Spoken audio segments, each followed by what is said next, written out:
NewsNation's Joe Khalil is live from the Capitol with the very latest. And Joe, just getting word that negotiations have in fact finished for the day.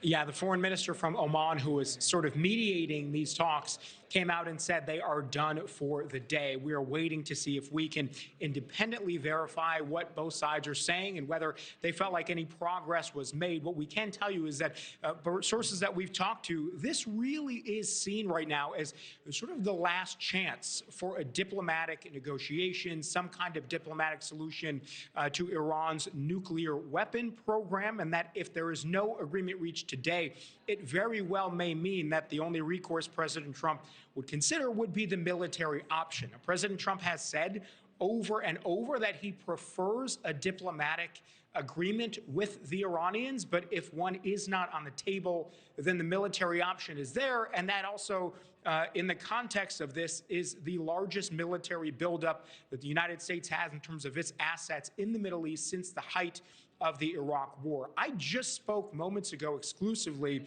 with the Senate Armed Services Chairman, Senator Roger Wicker, who basically told us he feels like the Iranians were never going to be negotiating in good faith here. He says that if what comes out of today is that the U.S. side was disappointed with what Iran has put forward in terms of whether it accepts the United States offer, he says it wouldn't be a surprise at all. History shows, according to Senator Wicker, that there is no negotiating with this regime. And we asked him whether he would counsel the president to move forward with military strikes.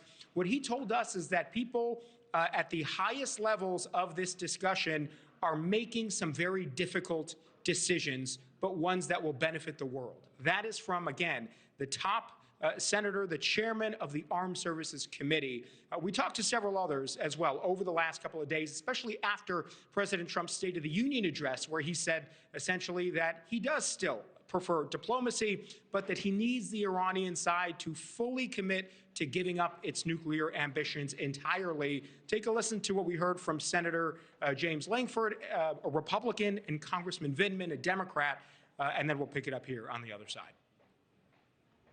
The president made it very clear, I want to have a diplomatic solution, but they cannot have a nuclear weapon. That was one of the few unifying statements on both the left and the right tonight, where I saw multiple Democratic members also stand up and say this cannot be allowed. They are a real threat. He's postured nearly 4% of U.S. combat power, air power in the region without having made any real case to the American people. What he said today did not lay out a case for why we're going to strike Iran now, why the strikes previously were not sufficient. What is the extent of the campaign? What are we looking to commit? So clearly Republicans there more faith in the administration and how it has handled the Iranian situation thus far. You've got a lot of Democrats, in addition to what Vindman just said, they feel like they don't think the president made his case, who've also said they feel like President Trump has lost credibility on the issue because a few months ago, the president said that Iran's nuclear program was wiped out entirely after American strikes. Now the U.S. having to contend with it again. So that's the state of play right now from a congressional angle as the diplomatic efforts continue overseas in Geneva. All right, so Joe, what can you tell us about next week's vote on Capitol Hill when it comes to military action in Iran?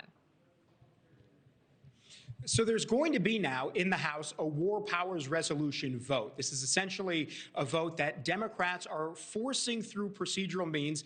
And what it does in practical terms, Nichole, is it's going to get every member of the House on the record as to whether they would support military action in Iran, yes or no. In real terms, that is going to be the value of it. Theoretically, it would force the president, would compel President Trump to come to Capitol Hill and essentially make the case here before there was any military action. But we know that that's not really going to happen. Anything that passed both chambers, President Trump could veto. There are not enough votes here to override his veto on that. But it is going to happen next week. And again, we will see every single member of the House, at least, where they stand on military action in Iran. All right, Joe Khalil live for us there in D.C. Thank you. Thank you for watching. Subscribe below and download our NewsNation app right now on your phone, and you will get fact-based, unbiased news for all Americans.